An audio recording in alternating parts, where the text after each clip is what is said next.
So I've attached to this video and this post two other photos. The first photo is of an ant pulling another dead ant back to the nest to be able to eat it, I assume. The other photo is a photo of some type of grub or caterpillar, the likes of which I've never seen. Incredible looking thing that when you see it you'll probably agree it's incredibly beautiful. It's like, looks like some type of pendant or something that someone would wear around their neck. They'd buy at a market or something and wear it as jewelry. Just so you know, I took it off the hose here in the chicken coop. I saw it when I was about to do some cleaning and I grabbed it and I took it outside the fence because I knew if it hits the ground, the first thing that's going to happen to it is it's going to get eaten here by one of the chickens. But that is the beauty and the brutality of this universe in which we live, of which we are intertwined into, of which we are a part of. And when I talk about this, sometimes people think I'm getting into some kind of esoteric, mystical, spiritual stuff that can't be proven or is some type of metaphorical idea. We are the universe. But we literally are the universe. We literally are the planet. Here's the thing, right? The statistics are, at the moment, there's approximately 7.8 billion people on planet Earth. Apparently, there has been and gone 108 billion people since the dawn of humanity, since the dawn of Homo sapiens. 108 billion people versus the 7.8 billion that are currently on the planet. And what happens when we die? Well, we don't really know if we go somewhere or we go to another planet or another dimension or we go to heaven or hell or whatever. Who knows, right?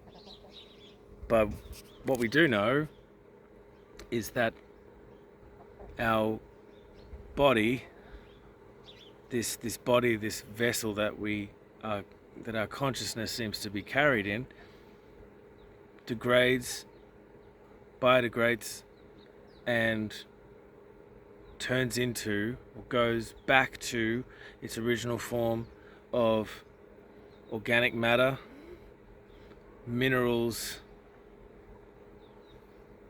such that will then feed the earth. Nitrogen, potassium, phosphorus, zinc, all these different elements that are incredibly important to sustain, maintain, and continue the cycle of death and rebirth of all of nature. So when we die, some people say we go back to the earth, but the thing is, we never left it to begin with. I used to say that too. We go back to the earth, but we never left it to begin with. We always are the earth. We are standing on the soil that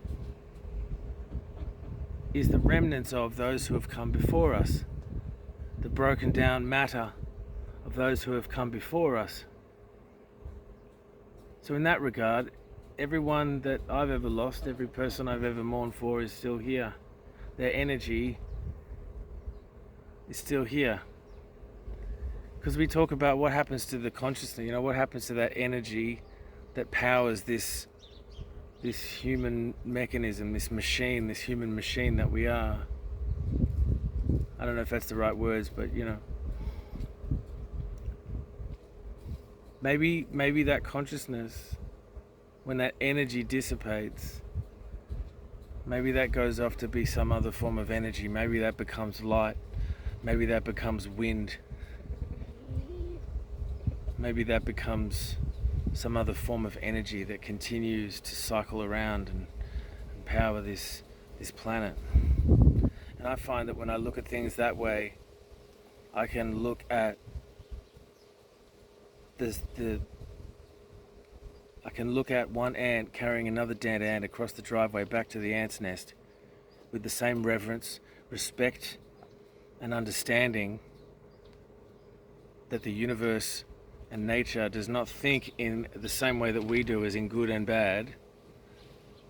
It thinks about what's necessary to sustain life on the planet. And I can look at that brutality and that intensity with the same reverence and respect as I can and do at the most beautiful caterpillar or butterfly. It's such a delicate thing. I can so quickly fall away from that and start judging this place with my human mind. My human mind expects and wants to have things stay pleasurable and wants to avoid pain, because that's how we survive. That's our survival mechanism. Avoid things that are painful and dangerous and go towards things that are pleasurable and that feed us and sustain our life, because that's how we survive. That's our survival mechanism. What that does is that causes us to split and to separate these experiences into good experiences and bad experiences.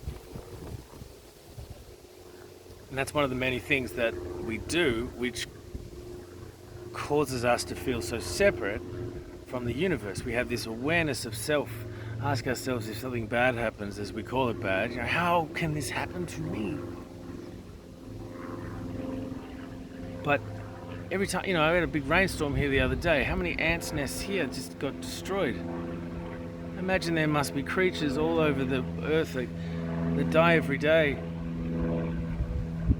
And we don't apply the same intensity or the same importance to the death of an animal or the destruction of a non-human thing, because we've built this sense of importance around us human beings. Not to say we're not important and we don't matter, we absolutely do. But I'm trying to say that when you open yourself to that knowing that you are the universe, the things that you are, the organic matter, the minerals, the energy that powers you, was all borrowed, given to you by the universe. It's all the same. And the more we start to realize that, the more we can understand more deeply how and why things happen and our position in those things. And the more we can look at these beautiful animals and these moments of brutality and realize that we are all those things too. We can be beautiful, we can be brutal. We are the full panoramic combination of all those things in nature. We hold those things in us as well. So there's so much to be thankful for, so much to be grateful for, and so much to realize is things that hold the balance of nature, the necessities of the way this universe works, and how our brain, our minds will tend to place judgment on those things.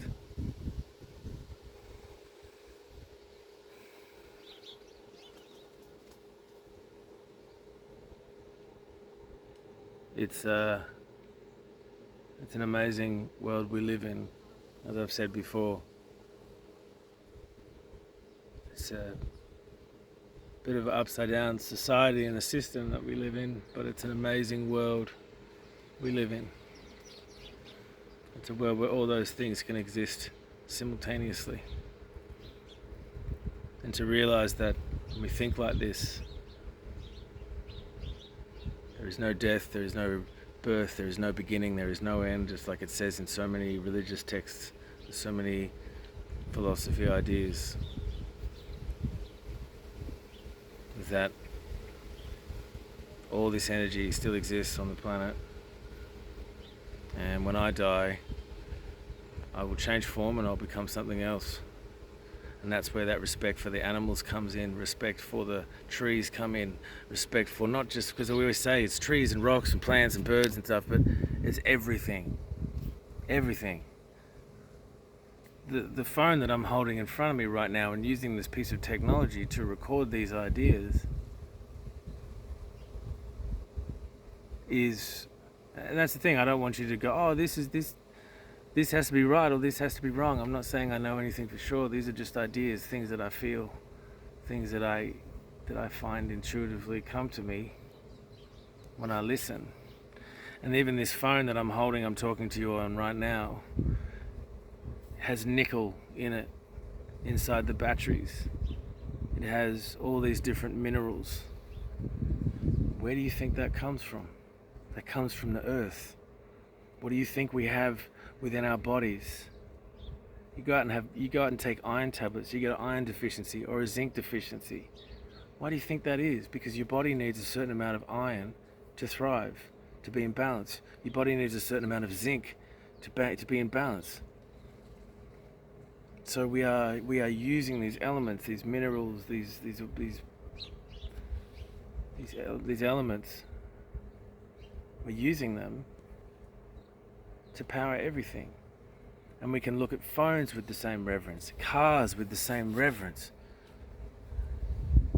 roads, shopping centers. It's all built from the same stuff. It's all the same stuff. And we can, if we want to, we can see how the necessity to respect, how it's all the same thing. And that we are part of the universe. We are part of it. We have the same energy, the same minerals, the same matter running through our bodies, minds, spirits, if you will, whatever you call it. So when I say I am the universe experiencing itself through consciousness, I come from a place of not only philosophy or spiritual thinking, I also come from a place of scientific consideration as well. So I say to you again, you are the universe experiencing itself through consciousness. Love you so very much. Peace.